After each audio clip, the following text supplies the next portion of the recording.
love it so. I love this too. Is this thing on? Testing, testing. Hi. I wanted to share with you my travel companions. I'm sure you've noticed this, that sometimes when you travel, things get a little bit jammed up. And I'm sure I'm not the first to notice that.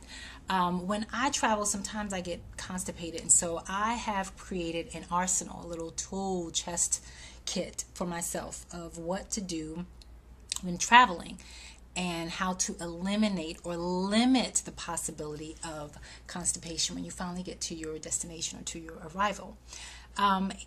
Here's some things that I find really helpful. Number one, my trusty enema kit. I love you so much. I love it.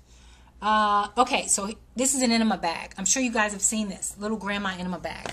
You can get these from Rite Aid, $17.99, any Rite Aid, CVS store, Walgreens, but you can't get it in the enema section. You got to find it in the female hygiene section. So if you go and ask some little 19-year-old kid, hey, where can I find the enema kits? They're going to take you straight to the enema aisle where they have the pre-packaged ones, and I'm not necessarily a huge fan of those because of all the additives. I prefer just a plain old good old water enema bag, grandma style.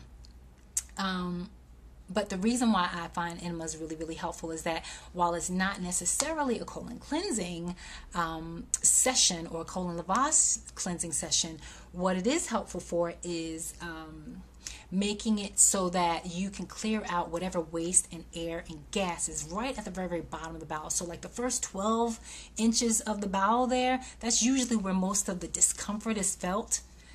Enema bag, super, super helpful for that. And also helpful in between colon cleansing sessions if you find that you're stirring up a lot of waste and you can't necessarily get back in immediately to see someone for a colon cleansing session, then an enema bag would be really, really helpful. That aside, I find that there's some other little tools that are very, very helpful too. One of which, aloe vera gel. I take this every single night. I drink it about 2 to 4 ounces every night, and it really, really helps to soften stool.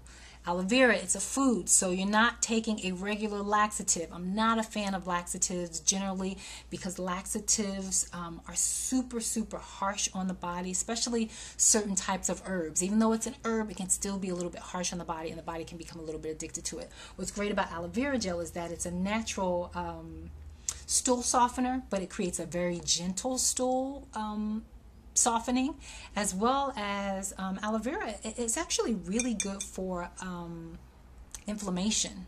I found that, suffering from fibromyalgia in the past, that the aloe vera gel is really, really good for creating an internal inflammation in the body. I mean, for creating elimination of inflammation, or limiting the inflammation rather. So I don't want to give any false hope to anybody, but for me, that's been really helpful. The brand that I use, Lily of the Desert. See that? That's the one that I like, but probably anyone is probably helpful. This one comes in a glass bottle. I prefer glass over plastic for obvious reasons. Plastic is a little bit toxic.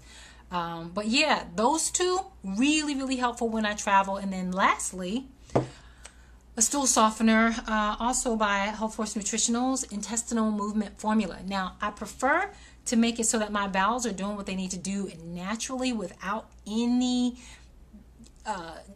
help or enhancements, but sometimes, desperate times call for desperate measures, and a sister is not too proud to humble herself and go and find some other alternative, such as the enema or the aloe vera or the intestinal movement formula. The reason I like intestinal movement formula is because it's a very, very gentle herb that includes like rhubarb, which is a food, peppermint leaf, whole leaf aloe, of course, and ginger root and wasabi. It's got some really good, cool things in here that really help to create a gentle release or bowel movement. But when I say gentle, I mean gentle internally. You don't feel that gripping, but it does create a nice, plentiful, chunky monkey in the morning.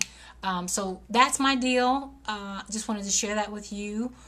And I prefer, when it comes to enemas, this is the last thing I probably need to give this as a precursor.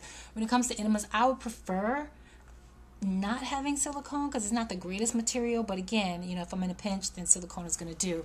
I would prefer a stainless steel bucket, preferably. That's kind of, you know, a good option because it allows you to be able to clean it out really well too. So yeah, that's my story. I'm sticking to it and I wouldn't change a thing. But this is your girl Fatima. Thanks for tuning in, and this is my holistic life.